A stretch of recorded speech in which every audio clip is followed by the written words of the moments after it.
মার জন্মদিন, বাবার জন্মদিন, মা বাবার অ্যানিভার্সারি, এই সব নিয়ে আমার জীবনটা বেশ ভালো আছে। অ্যান্ড আমার মনে হয় এইরকম ভালো থাকাটা খুব দরকার প্রত্যেকটা ছেলে মেয়ের।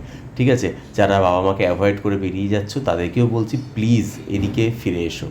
অ্যান্ড এনিওয়ে চলো, সকাল সকাল পায়েসটা শুভ জিনিস, যেটা আমি ফ্রেশ হয়ে একদম পায়েসটাকে বসিয়ে দিচ্ছি, কারণ পায়েস ঠান্ডা হলে ফ্রিজে দিলে তবে পায়েসের কিন্তু খেতে মজা। আর দেখো আমাদের বাড়িতে কিন্তু পায়েস শীতকালে গুড়ের হয়, কিন্তু গরমকাল বা বর্ষাকালে যখন গুড়টা অ্যাভেলেবেল থাকে না, তখন কিন্তু আমি চিনির বা তার মধ্যে একটু মিষ্টি ফেলে দিই, তাতে কিন্তু বেশ ভালো লাগে। আর আমি দুধের মধ্যে দিয়ে দিই একটু খোয়া খোয়া ক্ষীর, একটু কনডেন্স মিল্ক, এতে আরও বেশ ভালো হয়। আর দেখো পায়েসটা কিন্তু বেশ সুন্দর করে হয়ে গেছে, একটু পাতলা লাগছে, কিছুক্ষণ পর কিন্তু এটা জমে একদম সুন্দর হয়ে যাবে। তাহলে চলো, পায়েসটা তো হয়ে গেল, এবার বিরিয়ানি প্রিপারেশনটা শুরু করে দিই, অনেক লেট হলো। বিরিয়ানির চালটা আগে বসিয়ে দিই, আমাদের তো বিরিয়ানি চাল আলাদা করে আনা থাকে, তো এইখানে রাখা আছে।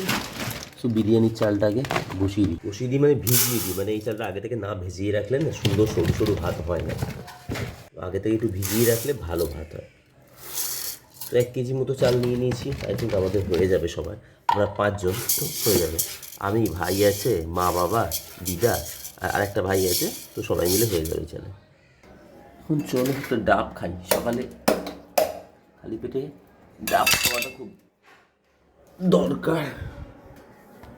Good morning to all of you. আজ চিয়া সিডস নয়, আজ ডাবের জল দিয়ে দিন শুরু করছি। মানে একটা ডাবে 2 গ্লাস জল হয়েছে, বিশ্বাস করবে না তোমরা, কোল্ড ডাব তো, মানে আমি 1 গ্লাস খাচ্ছি, দিদাকে 1 গ্লাস দিচ্ছি, 2 গ্লাস জল হয়েছে একটা ডাবে, মারাত্মক জল হয়েছে। আগের দিন যে ডাবগুলো কাটলাম সেগুলোতে একদম জল ছিল না, মানে হাফ গ্লাসও জল হয়নি একটা ডাবে। তো এত টাকা দিয়ে ডাব কিনে যদি জল না হয় ভালো লাগে, বাট আজকের ডাবটা খেয়ে শান্তি হচ্ছে, প্রচুর জল।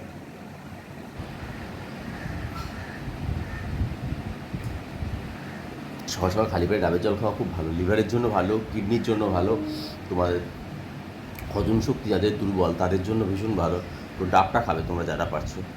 চলো, আজকে মায়ের বার্থডে, তোমরা সকলে জেনেই গেছো। সো আজকে স্পেশাল কী কী রান্না করছি না করছি সেটা দেখার জন্য কিন্তু ভিডিওটা পুরোটা দেখতে হবে।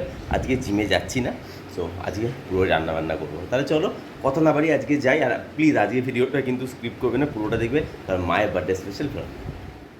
এই মানে সিজনের এই ফার্স্ট লিচু এলো আমাদের বাড়িতে। বাবা আর কি বলতো, বাবার হচ্ছে যেই ফলটা যতক্ষণ না খুব ভালো কোয়ালিটি মার্কেটে আসবে ততক্ষণ বাবা কিন্তু সেই জিনিসটা বাড়িতে আনে না। তো ভালো লিচু উঠেছে তারপরেই এসছে, আর এদিকে মিষ্টিও নিয়ে চলে এসছে। আর আমি এদিকে রান্নার সমস্ত প্রিপারেশন করে বসে পড়েছি, কারণ আজকে তাড়াতাড়ি রান্না করতে হবে, 12:30টার মধ্যে বাবা খাবে আর মাকেও তাড়াতাড়ি খেতে দেবো। আর দেখো মাটনে এই যে